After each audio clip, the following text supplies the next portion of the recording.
So this question says figure 3.1 shows a sketch of some of the ionization energies of silicon, and probably he's given us the sketch but it's not complete, so probably he wants us to fill out this sketch, right? The third to sixth ionization energy is not given, and that's what he probably wants us to do. He's saying complete the graph in figure 3.1 to show the third to sixth ionization energy of silicon. Now there's a shortcut to it, but I'm not going to discuss the shortcut. I'll discuss the conceptual understanding, and the way you need to tackle this question through conceptual understanding is to write the electronic configuration of silicon, the ones that we used to write in O levels and IGCSE, the shell electronic configuration using principal quantum numbers. And that we've already studied, because we've studied in our O levels and even in AS level that the first shell, the first principal quantum number can hold up to a maximum of 2 electrons, the second principal quantum number can hold up to a maximum of 8, the third can hold up to a maximum of 18 because you have s, p and d orbitals, but we only need to accommodate 4 more because 10 have already been accommodated, just 4 more needs to be accommodated. So now I realize that 14 electrons have been accommodated, and that is their distribution.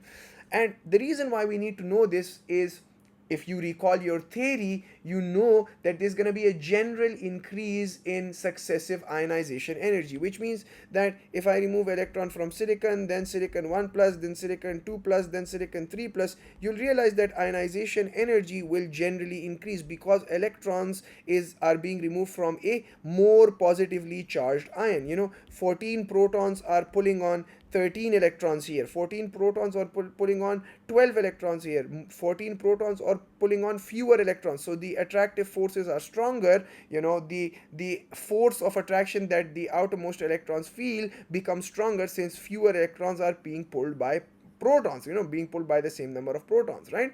So the ratio of protons to electrons actually increases. There are more protons to pull fewer electrons. That's why successive ionization generally increase. There's a general increase in successive ionization energy. But sir, what about the large jumps? When do you see large jumps? Well, the theory says, and we've already studied this, that you'll see a large jump if you remove an electron from a principal quantum number or from a shell which is closer to the nucleus. So if you remove these 4 electrons, the ionization energy will generally increase because electron is being removed. Every time you're removing electron, you're removing it from a more positively charged ion. You're removing it from a 1 plus, from a 2 plus, from a 3 plus, and initially you're just removing it from an atom. So you need to require higher ionization energy, but not a big jump. You won't see a big jump. Why? Because all the electrons are being removed from the same principal quantum number. You'll only see the bigger jump, a larger increase, a visibly larger increase, only when you remove the electron from a principal quantum number or from a shell which is closer to the nucleus. So after you remove all 4 electrons, there's going to be no jump. But when you remove the 5th electron, you'll realize that, hey, the 5th electron required more energy, more ionization energy compared to the first 4. Why? Because it's being removed from a shell closer to the nucleus. So the first 4 is a-okay. There's just going to be a general increase, and then between the 4th ionization energy and the 5th ionization energy, you will see a larger jump, a visibly larger jump. It's actually going to be the largest out of all 4. So that's the first ionization energy, that's the second, that's the third, that's the 4th, and between the 4th and the 5th ionization energy, you will see the larger jump. And the trick to this entire idea was to just go to your periodic table and check out which group silicon is in. So it's in group 14, or you could say group 4, and if it's in group 4, you know that there are 4 electrons in the outermost shell. And if there are 4 electrons in the outermost shell, now if there are 4 electrons in the outermost shell, you realize that removing the first 4 electrons would just be a general increase because the shell is the same. And when you move on to remove the 5th electron, aka the 5th ionization energy, only then would you be able to see the bigger jump, because now the electron is going to be removed from a shell which is closer to the nucleus, aka principal quantum number 2 or shell number 2, right? So that was the trick to it, which was just by looking at the group, you'll see the number of outermost electrons, and these 4 ionization energies would just give you a general increase, and between the 4th and the 5th ionization energy would you see a larger increase, and that's what we need to draw. So I'm just going to show a general increase here. So between the first and the second, and then the second and the third, and then the third and the fourth, but between the 4th and the 5th, I'm going to show a higher increase, a bigger increase here, and then the fifth and the sixth. That's how I just need to plot it.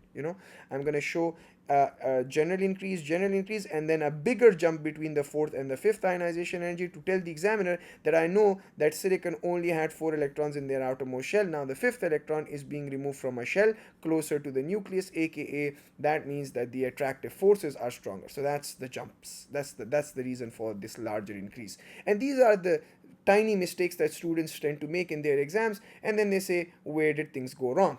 So you need to just be careful to show the bigger jump. Yeah. So I've completed the diagram. The third to sixth ionization energy is done. And now it says construct the equation to represent the second ionization energy of silicon. Now, second ionization energy means that you're going to make a 2 plus ion. And how does a 2 plus ion form? Well, from a 1 plus ion. So you have 1 plus silicon gaseous positive ion, and you remove the electron from it. So now you have silicon 2 plus ion, and you removed 1 mole of electron from it. Remember, ionization energy deals with the removal of 1 mole of electron. Remember, only 1 mole of electron every time, be it from gaseous atoms, be it from gaseous ions. It's 1 mole. You can't just say that, hey, the second ionization energy of silicon is silicon going from silicon to silicon 2 plus by losing 2 electrons. No, you don't do this. You don't do this, because you, first of all, you have to go step by step. First of all, silicon goes from silicon 1 plus, from silicon atom to silicon 1 plus. That's the first ionization energy. And then after you achieve the first ionization energy, then you move on to the second ionization energy. So you can't combine the two. You have to write it separately, alike. So yeah, we don't write state symbols with electrons. We just write gaseous here, because remember, we talked about ionization energy and we defined it as removal of 1 mole of electrons from gaseous atoms or gaseous ions, if you talk about the second ionization energy or whatnot, right? Why is it gaseous? We've all discussed this in theory. That's it. That's how easy it is. Easy peasy, lemon squeezy, 3 marks in the back. Bye.